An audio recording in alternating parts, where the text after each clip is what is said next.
Kapokmu kapan dihujat wong sak Indonesia Raya rasakno kowe, ha? Pertama-tama buat Mbak yang dari Malaysia itu kuucapkan banyak-banyak thank you, banyak-banyak terima kasih atas kunjungan Anda ke Jakarta ya. Terima kasih juga karena Mbak sudah memberikan penilaian terhadap kota Jakarta, kota yang membesarkan saya, tempat di mana saya besar di Jakarta ya. Terima kasih. Tapi sepertinya ada yang salah dari ratingmu ya, Mbak. Kupikir rating 11 dari 100 itu udah paling parah. Ternyata ada lagi 0 dari 10. 0. Nggak ada 1%, nggak ada 0,1% itu kayak mana.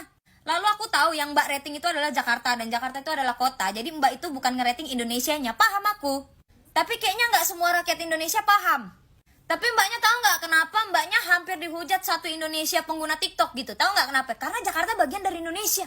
Dan tahu apa? Karena Jakarta adalah bagian dari ibu kota, pernah menjadi ibu kota.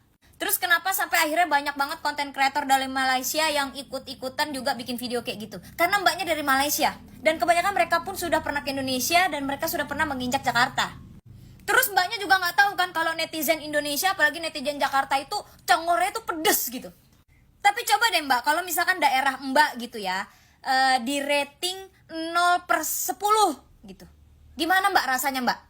Di rating 0/10 walaupun benar memang daerahnya kotor, tapi di rating sampai media sosial itu 0/10 gitu. Hah? Sakit hati nggak lo? Sakit nggak? Nggak, lu yang sakit berarti.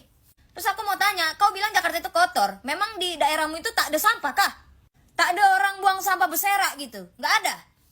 Saya tahu Mbak, saya sadar sebagai warga Jakarta memang Jakarta itu masih banyak sampah berserakan. Tapi saya yakin Jakarta itu bukan 100%, 1000% daerah yang kotor Mbak. Begitupun dengan daerah Mbak. Pasti daerah Mbak juga banyak kan sampah, nggak mungkin nggak ada.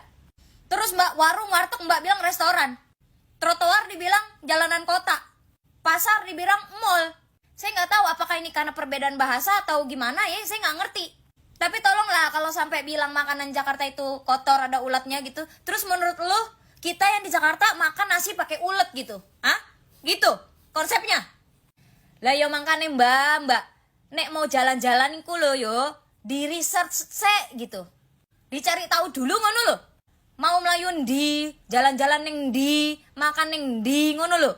Gue pribadi pun kalau jalan-jalan ya pasti cari di Google, dan yang nongol di Google itu pasti yang bagus-bagus. Walaupun gue dikasih tujuan ke pasar gitu, tapi pasti pasarnya tuh pasar yang bagus gitu loh. Ngerti gak maksud gue? Kayak misalkan gue mau ke Thailand gitu, terus gue mau ke pasar, pasti ditunjukinnya tuh pasar night market atau pasar Pratunam atau pasar apa gitu, pasarnya tuh yang bagus gitu loh. Menurut lo yang punya pasar cuma di Jakarta doang? Di negara lain gak ada pasar gitu? Mbaknya aja ke Tamrin City bilang harganya overrated. Hah? Udah kelihatan kan dompetnya berapa? Terus lo bilang baju-bajunya gak sesuai sama taste lo, gak sesuai sama selera lo. Heh, Memunah, lu kate kalau gua ke Malaysia atau gua ke negara mana gitu semua bajunya sesuai sama selera gua? Hah? Nggak gitu. Udah gitu yang lu foto, yang lu masukin di video TikTok lu itu kebaya encim atau apa gitulah ya di Tamrin City gitu ya kan? Lu tau nggak itu baju itu bisa dibilang semacam baju adat gitulah, bisa dibilang kayak gitulah ya istilahnya. Terus lu berharap baju Jakarta itu sama kayak baju Malaysia gitu, baju icon Jakarta itu sama gitu kayak baju di Malaysia? Nggak bisa Mbak. Sama gitu kayak Brunei, Filipina, Thailand sama gitu. Enggak. Setiap negara itu punya kekurangannya. Mau lu ke negara terhebat di dunia pun pasti ada kurangnya. Mbak, lu ke Tamrin City aja bilang overrated. Gimana lu ngeliat H&M, lihat GI, lihat yang branded yang lain gitu. Itu baru di Tamrin City. Belum di ITC, Mangga 2, Tanah Abang. Kalau di Tamrin City aja lu kata mahal, lu gimana belanja di H&M, Pull&Bear, Stradivarius, Bershka gitu gimana? Mbaknya tahu nggak ya kalau Jakarta tuh banyak gitu, ada Jakarta Timur, Barat, Utara, Selatan gitu, tahu nggak ya? Dia tahu juga nggak ya kalau anak-anak SCBD tuh chill banget gitu loh. Coba dah kalau mbaknya tuh makan di Sky BCA gitu ya, di Hensin gitu coba, di Animale gitu ya, biar nggak ada uletnya gitu, di Mulia ya kan, di Pullman gitu, makan di hotel-hotel yang 5 star gitu Mbak. Lu ngapain sih Mbak? Baru kali ini keluar negeri?